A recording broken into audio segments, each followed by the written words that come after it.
Hi అండి, welcome back to మా channel Rama Ganga. ఈరోజు కోడిగుడ్లు బజ్జీలు వేసి వాటిని పులుసు పెడుతున్నాను. పకోడీలు పులుసు పెట్టుకుంటారో, పెసరట్టు పులుసు పెట్టుకుంటారో. నేను కోడిగుడ్లు బజ్జీల కింద వేసి పులుసు పెడుతున్నాను. దానికి కావాల్సిన పదార్థాలు ఏంటంటే ఉల్లిపాయలు 2 అండి, పచ్చిమిరపకాయలు 4, 2 టమాటాలు పేస్ట్ చేశాను, ఎల్లుల్లిపాయ, జీలకర్ర, అల్లం, 4 జీడిపప్పు పలుకులు వేసి పేస్ట్ చేశాను. ఒక ఉల్లిపాయ అంతా చింతపండు, మెంతులు వేసి పులుసు పెడతాను. ముందు బజ్జీలు ఎలా వేయాలన్నది చూపెడతాను. ఓకేనండి, నచ్చితే లైక్ చేయండి, షేర్ చేయండి, పక్కన ఉన్న బెల్ ఐకన్ క్లిక్ చేయండి. ఆ నోటిఫికేషన్ మీకు వస్తాయి. సబ్స్క్రైబ్ చేసుకుంటే మాత్రం మర్చిపోకండి ప్లీజ్ అండి. మాకు ఛానల్ యూస్ఫుల్ అవుద్ది, సబ్స్క్రైబ్ చేసుకోండి. ఓకేనండి, ఇప్పుడు బజ్జీలు ఎలా వేయాలన్నది మీకు చూపెడతాను. ఓకేనండి,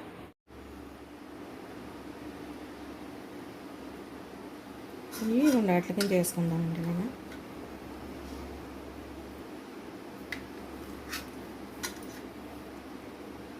చాలా టేస్ట్గా ఉంటుందండి. రోజు కోసుకుని ఇలా కాకుండా పులుసులు ఇలా కూడా పెట్టుకుంటే పిల్లలు కూడా ఇష్టంగా తింటారు. శనగపిండి బజ్జీల పిండిలో కలిపేసుకుంటాం. ఇందులో సోడా పొడి గట్టి ఏమి వేయలేదండి. సోడా పొడి అన్నిటిలోనూ వేయకూడదు, కావాలితే తప్ప, అవసరమైతే తప్ప అండి.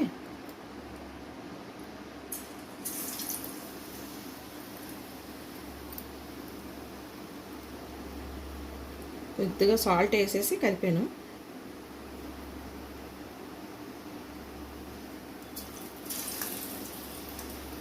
టేస్ట్గా ఉంటుందండి పులుసు. ఒకసారి ఎలా ట్రై చేయండి. ఎలా వచ్చిందన్నది నాకు కామెంట్లో చెప్పండి.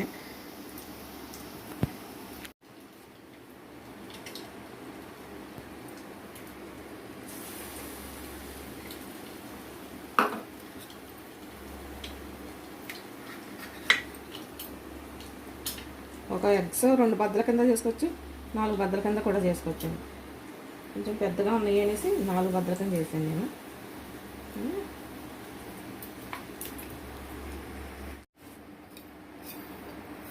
నేను ప్రతి వీడియోలో చెప్తున్నాను, మేము నువ్వుల్లోనే వాడతామండి. ముందు మెంతులు వేద్దాము. ఇది పులుసు పెట్టాక ఎగ్స్ వేస్తాను. ఓకేనండి, ఇలా వస్తాయి.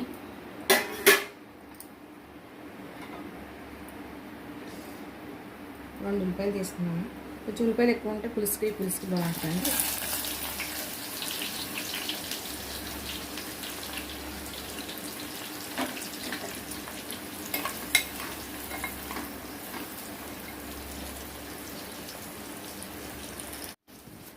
టమాటా పేస్ట్ వేసేస్తున్నానండి. పేస్ట్ చేసి వేసుకుంటే గ్రేవీ బాగుంటుందండి. ఉప్పు వేసాక మిక్సీ పెడతాను. వేస్తాను. 2 స్పూన్లు కారం వేస్తానండి. రుచి పర్ఫెక్ట్ వేస్తాను.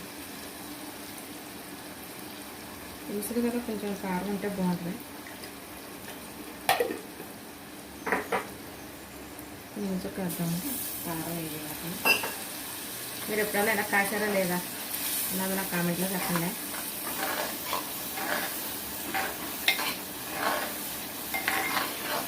నేను అల్లం వెల్లుల్లి పేస్ట్ ఎప్పుడు మరిగేటప్పుడు వేస్తాను. ఇగురు కూరలు అయితేనే ఏపేటప్పుడు వేస్తాను.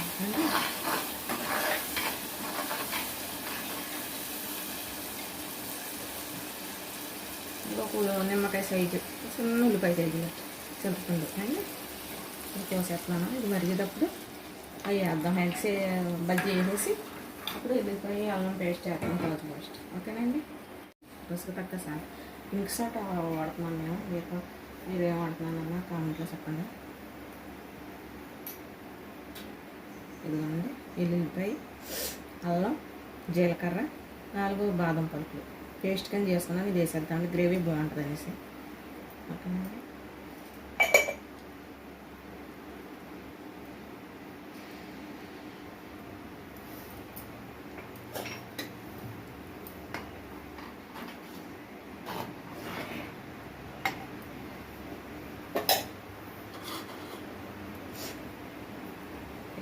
చాలా మెత్తగా ఉన్నాయండి. ఇవి ఇట్లకి పులుసు పెట్టిందామండి. కొంచెంసేపు ఉంటే ఇట్లా బాగా పులుసు పడితే రోజులా కాకుండా ఎప్పుడైనా ఇలా మార్చి చేసుకున్నాం అనుకోండి, పిల్లలు కూడా ఇష్టంగా తింటారు.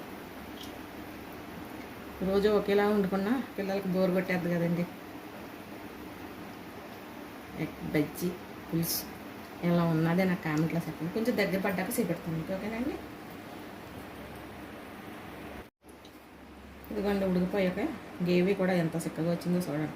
మనం ఏమీ వేయలేదు కదండి, కానీ పులుసు మాత్రం చాలా టేస్ట్గా ఉంటుందండి. స్టవ్ ఆఫ్ చేసుకుందామండి.